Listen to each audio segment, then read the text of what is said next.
On the 17th of March, the candidates tournament begins. 8 players battling it out in a double round robin to see who will face Magnus Carlsen later in the year for the World Championship title. I'm profiling all 8 players, and next up we have Teimour Radjabov from Azerbaijan. He qualified for the candidates by winning the World Cup knockout tournament in the autumn. Superb result, totally deserved. He defeated Ding Liren in the final. I think this result represents for him a real comeback, actually. He qualified for the candidates in 2013, long time ago. And at that time, in March 2013, he was rated number 4 in the world with a rating of 2794. And I actually tipped him as an outside bet to win the candidates in 2013. He bombed out completely. There you go. It was obviously the commentator's curse. And his form really suffered after that. Really struggled to find his feet again. From 2017, he's been climbing a bit. He almost qualified for the candidates in 2018, actually. But yeah, he's come back, and now, well, he's ranked at number 9 in the world with a rating of 2765. Not quite where he was in the past, but still pretty good. When I looked at his age, I couldn't quite believe that he's still, well, he's 32 at the moment. He'll be 33 by the time the tournament starts. He's been on the scene for so long. He is so experienced. He was a prodigy. He played in the Linares tournament in 2003 when he was just 15 years old and famously defeated Kasparov. We'll look at that game in a second. He is a steady and responsible player. If you look at his tournaments, he often makes a lot of draws. He does like attacking, but from a sound basis. Technically, he's very, very good.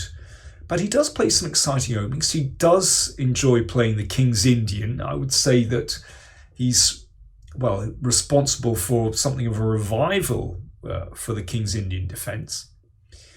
But yeah, I wouldn't say he's such a gambler. So can he qualify? Well, he definitely has the ability. His technique is absolutely superb.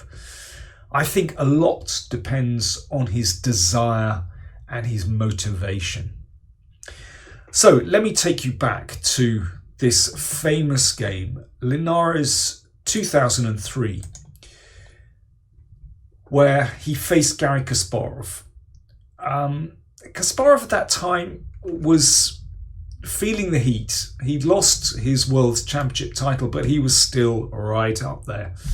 And I think facing Radjabov, well, there's a little added spice to this game. Not just the fact that Radjabov, only 15 years old, but Radjabov from Baku, on Garry Kasparov's high mat, and politically, well, of course, Garry simply can't go back to Azerbaijan. The Armenian community was basically from Baku was wiped out. The Armenian pogroms, and Kasparov and his family had to flee Baku. So, yep, the politics adds a little spice to this game too. It's a French defence, and Radjabov has gone for the classical variation, very reliable. And Kasparov hasn't selected perhaps the main line, but I think this is a good system for white. He makes sure that the d4 point is solidly protected. Now, it's possible to exchange off for black, but Radjabov plays quite an ambitious move, going for this sort of big queenside pawn wedge. But it does take the pressure from white's centre, so there's no longer pressure here. So e5 is more stable, and that allows white to press forward on the king side. And that's what Kasparov did. g4, why not? So Radjabov breaks those pawns. Kasparov takes, but now brings his knight to a good square and presses on straight away with f5. You don't need to, but, well, typical Kasparov, he loved the initiative. And Radjabov takes, which is perhaps surprising, but, you know, the e6 pawn could certainly come under fire very quickly. And Radjabov has a particular idea in mind. Now, it's actually not necessary to recapture. You could just play bishop g2 here. It's an interesting pawn sacrifice. But Kasparov takes. And perhaps he'd underestimated Radjabov's move here, which was knight f6. So if the knight is taken, then bishop takes knight. And, well, black has reasonable counterplay. So Kasparov drops the knight back to cover the e4 square, preventing the knight hopping in. But knight g4 threatens to take an important bishop, so Kasparov moves that. And now bishop e6, and this gives black some security. It looks like the bishop has just joined the pawn chain, but anyway, it does keep everything protected. But I would still take white every time in this position. Knight g5 is an important move. So it means that Radjabov has to give up one of these bishops, and both involve a concession. He decides to castle queenside and allows Kasparov to take on e6, but that e6 pawn is always going to be a little bit weak, vulnerable to an attack by the bishop or perhaps the queen at some point. And here is a crunch moment in the game. Really interesting decision from Radjabov now. Knight h6 probably isn't so bad. You could look to recycle this knight via here or maybe via f7 at some moment. But perhaps he feared that Kasparov would gain some kind of positional control. So Radjabov decided to sacrifice a piece. Now, having said in my introduction that he wasn't much of a gambler, this is gambling. It's a great practical move because it cuts across Kasparov's plans. It means he has to think in a non-standard way. So what's the big deal? Well, if the pawn takes the knight, then certainly black gets tremendous play through the middle. White's king has yet to find a secure home. This is the problem. Bishop takes might be a stronger move, but I can understand why Kasparov rejected this. I mean, there is this move, bishop c5. So the king can't castle here, obviously, but neither can it go to the queen side because of bishop coming to e3. So it's tricky.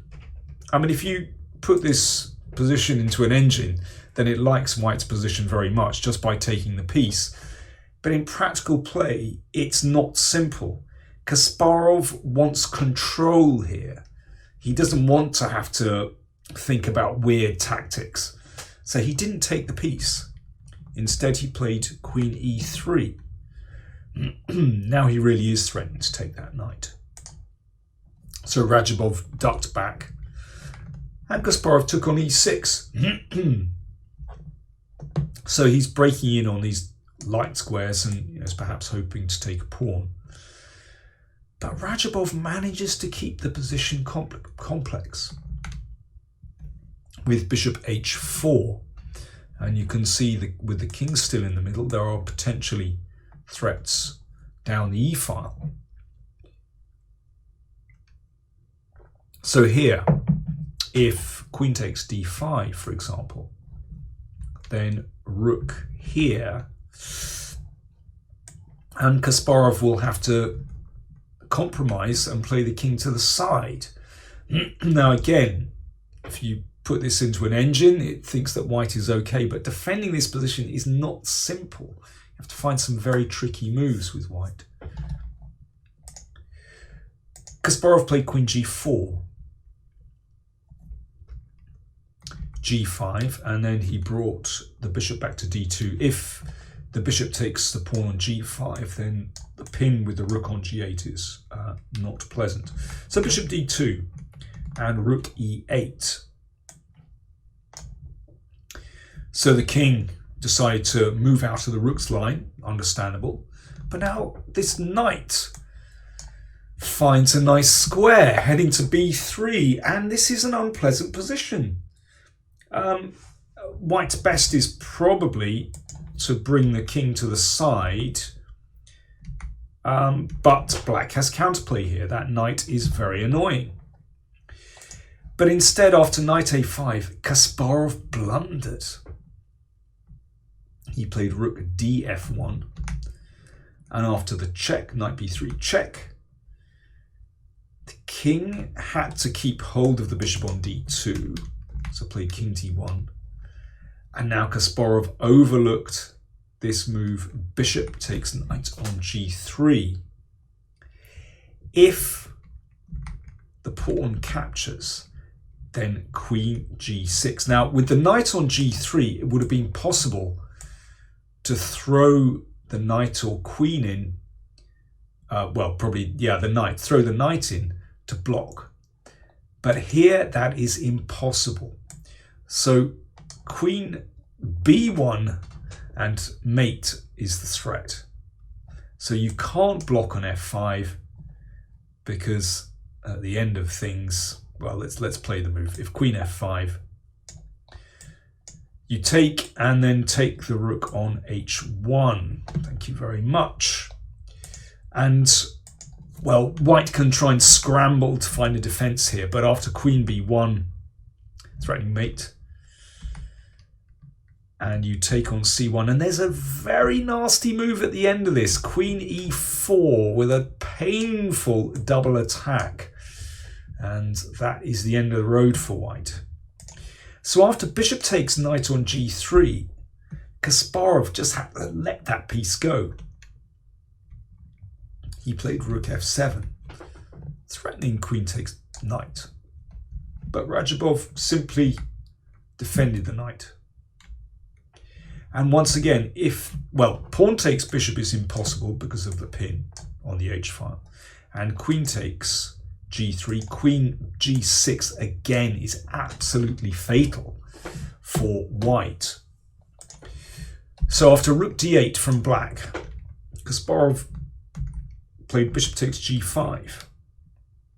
Queen g6 came anyway with a very nasty threat and threatening the rook. So queen f5 blocking, but now Radjabov just exchanged queens and he's a piece up. It's a little bit tricky. These bishops have potential, but it's just a case of gaining control here. So rook f8, good start, forces, well, it doesn't quite force an exchange of rooks because it is possible to take on d5. But actually, black has control here. Let's just see this. Now the rook is attacked, has to move back. And, well, more exchanges. And in fact, black wins the pawn on h2. So rook takes d5 is possible, but black is fine at the end of it. So Kasparov exchanged rooks. So black has an extra minor piece here. And very practical from Radjabov. He went for exchanges. And there's a nice tactic here. If bishop takes pawn, and then knight takes d4. If that's taken, then there's a double attack. So after bishop h4, bishop e3 from Kasparov, knight d7, the knight came back into play. Rook e8. Bishop does a great job on h4, actually, stopping this h-pawn advancing and controlling some really important squares here. So rook takes bishop threatened. Bishop came in. And now another great move from Radjabov. His technique is really good. Knight to c5, good command of tactics. Obviously, if the knight is taken, then rook d8. It's interesting how all these tactics appear on the d file with the king on d1. So after knight c5, The bishop came to f7, attacking the rook. The rook attacked the bishop. And now knight d3. So that knight, which was back on f8 on the back rank a few moves ago, finds a way through to this glorious square d3. And Kasparov took one look at this position and decided enough was enough. He resigned. I mean, it's clear that Black's initiative is superb here. Actually, Radjabov is in complete control of the position, and looks like something is going to drop soon, not to mention potential tactics here as well. Well, that was a stunning victory for the 15-year-old against Kasparov. Kasparov very rarely lost games with the white pieces, and that was a real exception. And this game won the Brilliancy Prize in Linares 2003, much to Kasparov's disgust. So we'll see how Teimour Radjabov gets on in the Candidates Tournament. As I said, he's having a real comeback. He's on a high after winning the World Cup in the autumn, and let's see if he can continue that momentum going into the tournament. Don't forget to like, comment, share and subscribe, and do check out the profiles of the other players in the Candidates Tournament in the playlist.